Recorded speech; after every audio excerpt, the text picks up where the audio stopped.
Hey everybody, welcome back to the shop. I've been busy all weekend. Hope you guys had a good weekend. It's Sunday night, and my lovely Vikings, the Vikings, lost again. So that's all I'm going to say about that. Long-suffering Vikings fan since 1969, 1970. Haven't won 4 Super Bowls. They continue to lose. The Vikings and I are, well, we're on a strained relationship. Let's just say that. We'd be like a married couple, but we'd be separated. How about that? All right, here to talk a little bit about my experience this past weekend here, past couple days with some Evapo-Rust. I'm sure all you guys have heard about this before. I am in no way sponsored, making any money. I'm not monetized. I don't do that shit. I'm not here to make money or anything. I'm just here to screw around on YouTube once in a blue moon.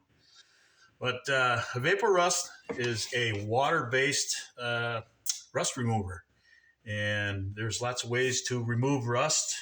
This is just one of them. I've used wire wheels. I've used grinders. I've used sandpaper, emery cloth, Scotch-Brite pads, wire brushes. You name it, I've used it. Vinegar, and I still use a lot of that stuff. It just depends on the situation. And this weekend warranted a different situation that required kind of a light touch, and I'll get into that. This stuff, Evapo-Rust, I researched this before when it first came out. They got bought out by a company, what's it called? CRS, I believe. They do brake clean and electronic cleaner, the spray stuff. Big chemical company, and they are CRC. It's right there. CRC. They bought Evapo-Rust out.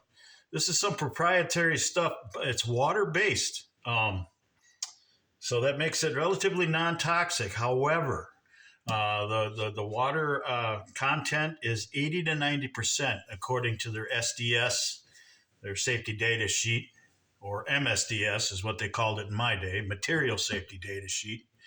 They said they have the water content is 80 to 90%.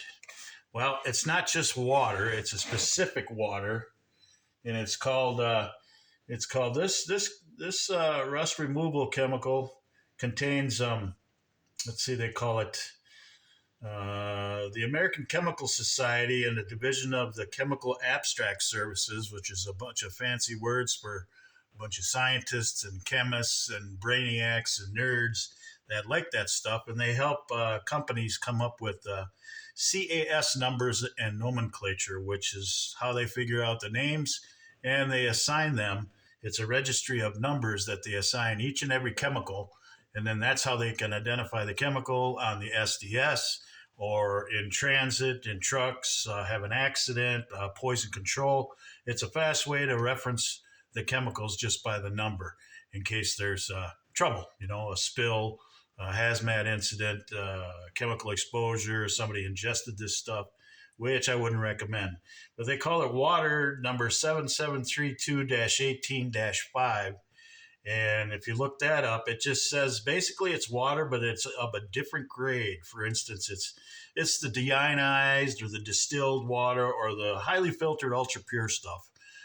That's all that is. It's a higher grade of water, and that's 80 to 90% of what's in here. The other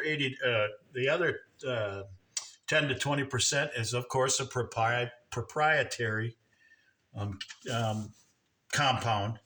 But what it is, it's a binding agent, and the unnamed binding agent. There goes my dogs. They're probably barking at me, and the wife is yelling at them. Good. That's why I'm out in the shop all the time. What was I saying? I lost my train of thought. Got to get with my producers to keep the studio quiet here when I'm making award-winning videos. When they say proprietary stuff, it's the chemical. It's easy to find what it is. I didn't look it up. I don't know what it is. Here comes my dog. Did you come out here to bark at me? Don't do that. Hi, Pepper. Hi, you spotted she-devil. How are you? Yeah, did you get yelled at? You did, didn't you? Yeah, then you come out by me. I didn't go that deep to find out what the chemical was, but I do know that it's a binding agent. It has two or more molecules or ions that bind to the iron oxide, the rust, and that's a process called chelation. Chelation, they can use it in medical procedures for blood conditions, cancer treatments, poison treatments. Chelation comes from a Greek word. I think it's chele, which means claw. So it claws or attaches itself to the molecules or ions of the rust, and it brings it away from the parent metal in a chemical reaction that I am not smart enough to explain, nor do I care. I get a headache when I think about that stuff. And it separates it from the parent metal and drops it in the 80 to 90% of water solution. And then you're able to take your part out of there, and it's relatively rust free. So that is the Evapo-Rust. It's good stuff. The one drawback, and it's a big one, this stuff is expensive. Before CRC bought it a few years ago, and I don't know the date. It wasn't expensive. I mean, it was expensive, and there's other rust remover compounds out there. But I just find, well, it's handy. It's at my local store. You know, when I'm running around over there at Menards, Home Depot. Well, I don't know if Home Depot's got it, but I do know Menards does. If you got Menards by your place, I know Menards is big out here in Minnesota. That's usually if I run out or that's the other thing. This stuff is reusable. Okay. I don't condone or recommend disposing this. Well, I do, but you have to do it in accordance with all state, local, and federal guidelines of disposing of used or unused stuff. But you can reuse this stuff again. And so what I use it a few times, and if you got light rust, you can use it for a half hour, keep an eye on it. And the light stuff, for instance, Nate sent me some. Him and I did some trades. I got him. He bought some, but wedges. But I also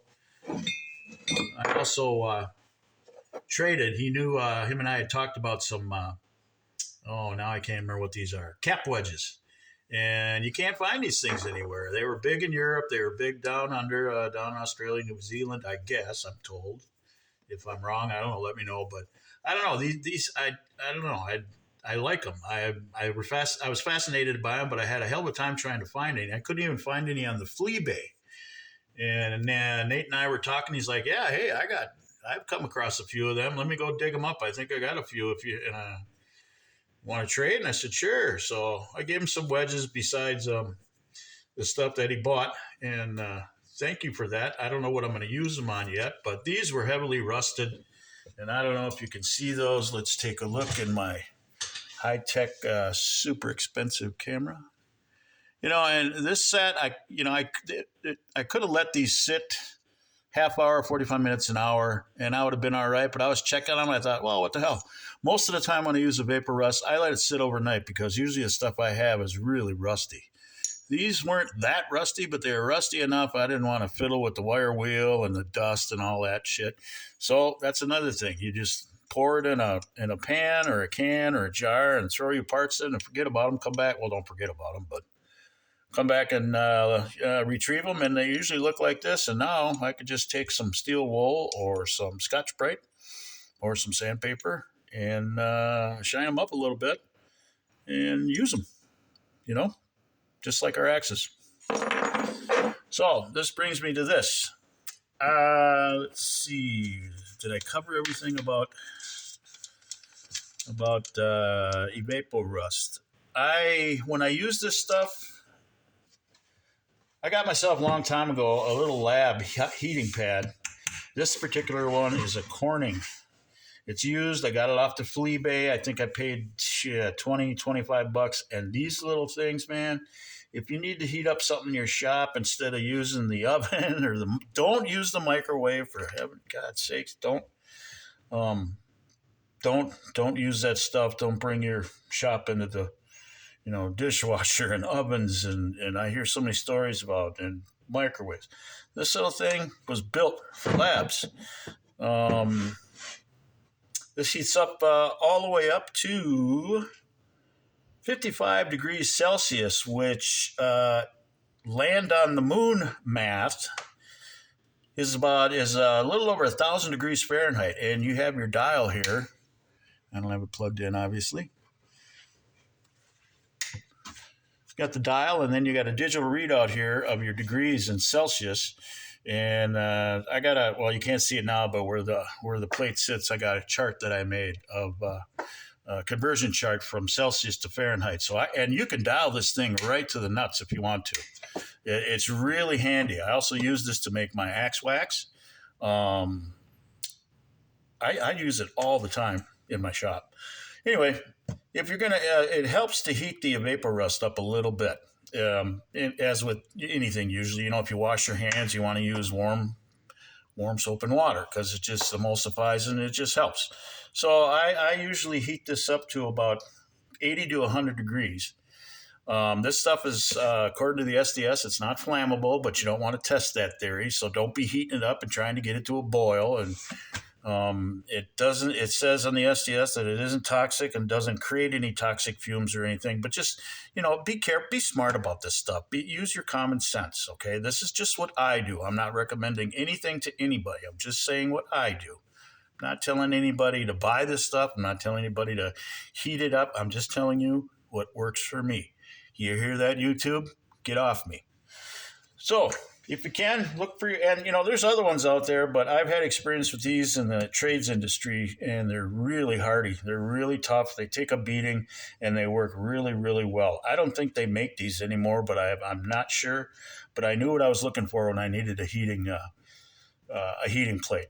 Oh, and this also works good up in my watch shop too when I'm working on watches. Speaking of which, watch check, wrist check. You see that? Let's see here. That is, I'm a Seiko fan. This is a Seiko SKX 007. I modified it. I put in an NH35 movement. And to you watch geeks out there, that's for winding and setting hack. The original one only had the kinetic movement winding, so you had to move your wrist or wear it all the time to keep it wound.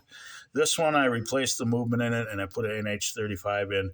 And that way I can hand wind it. And that's the famous SKX 007. I have an original that this one was homage to. I bought it way back when I was in the service over 40 years ago, and that's the Seiko 7002. I still have it. It's beat to hell, but I've serviced it 2-3 times, and it runs like a top. It's a great tool watch, and so is this one. Put it on a beads of rice from Uncle Seiko. I like it. Okay. That's all about the heating pad, and that's it with the Evapo-Rust. I showed you the cap wedges. I'm going to use them. I don't know what yet, but they clean up nicely except for the rag fuzz I put on.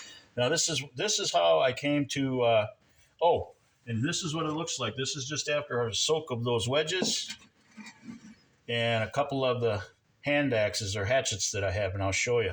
But the thing you want to do, and they say that it's reusable, and it is. I tested that theory many, many times, even after it's dirty like this is. Can you see that, or is that reflection? It's brown. And initially, this stuff comes out a real light lime color when it's brand new and clean. Well, it's not that anymore. So get yourself a container, mark it, preferably glass like I do. These are the old big ball pickle jars. I like them, the mason jars. I can get them cheap here at Wally World. I got a nice gasket in there. And then I take the used stuff, and I don't pour it back in the jug. I pour it in here. Now you can see the brown color, I think. I'm out of focus. Yeah, that's all the rust. Looks like apple vinegar or apple juice or a gnarly urine sample from an ill mountain goat. Ha! Yeah, that's my sense of humor for the night. Thank you very much, ladies and gentlemen, or I'll be here all night. That is the dirty stuff, so I keep that separate. It's labeled. Use the